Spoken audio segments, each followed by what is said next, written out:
What's going on, everyone? It's Jamie here from Shopify Masterclass, and today we're going to be talking about the headline news of Shopify and their $1.2 billion loss. We're going to be talking about the details of this, how this is affecting the e-commerce growth rate, e-commerce predictions, and how this all ultimately relates to your Shopify store. We're also going to go over some benefits that this might have for your store, also tips on how to survive. Make sure you stay until the end of the video. Before we dive any further, I just wanted to mention our sponsor, Profit Calc. Now in these tough times, managing your cash flow and your profitability is going to be king for your Shopify store, and that's where Profit Calc comes in. It's a one-click profit calculator app available on the Shopify App Store with a 15-day free trial, so you can skip the spreadsheets and get back to working on your business knowing how profitable you actually are. So there's going to be a link in the description below to check out Profit Calc there. I was going to show a quick video detailing their features. Are you a Shopify business owner who spends hours doing your accounting? Have messy spreadsheets kept you from growing your business?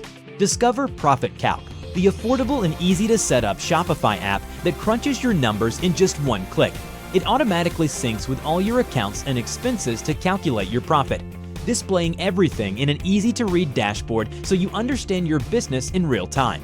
Start for free on the Shopify App Store today.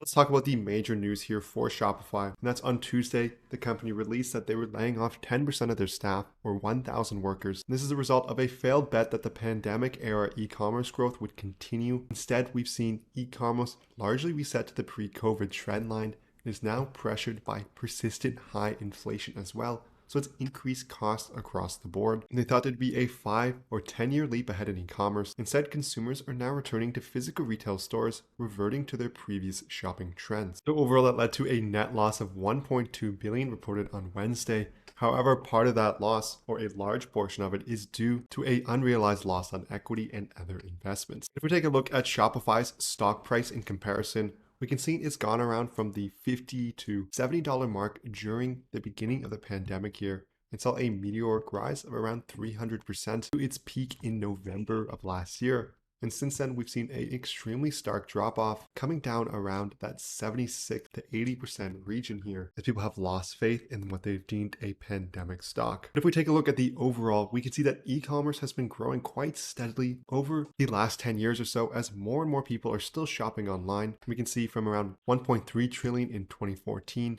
we grew to around 5.5 trillion in 2020. That's a meteoric increase here and a huge jump from 2019 to 2020 as expected from the pandemic. Overall, e-commerce is still increasing at a very fast rate with a ton of volume still online. So even though it's decreased and expectations are not what they expected, e-commerce is still a huge industry.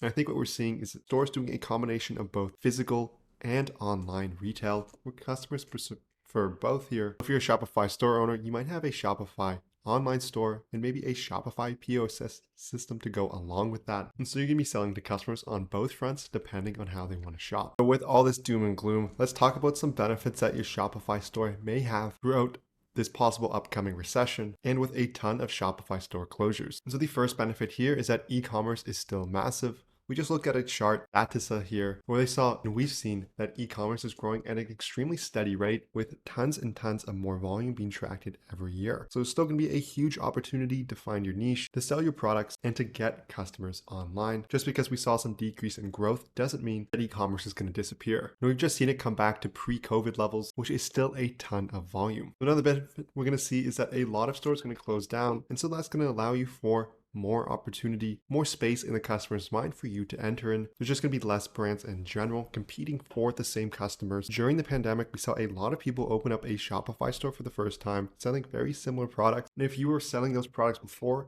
you were getting crowded out of the space a little bit. So hopefully this should lead to ad costs coming down as well, as we're seeing less people competing for these same audiences. As during the pandemic, a lot of businesses wanted to reach customers online as that's where they were spending a lot of their time on their phone and on their computer, scrolling through different social media channels such as Facebook and TikTok and Google or YouTube as well. So there's a lot of demand concentrated in not that many channels. Hopefully this would lead to ad costs coming down. The counter to that could be that people were spending less time on their devices, but that has tended to trend up every year.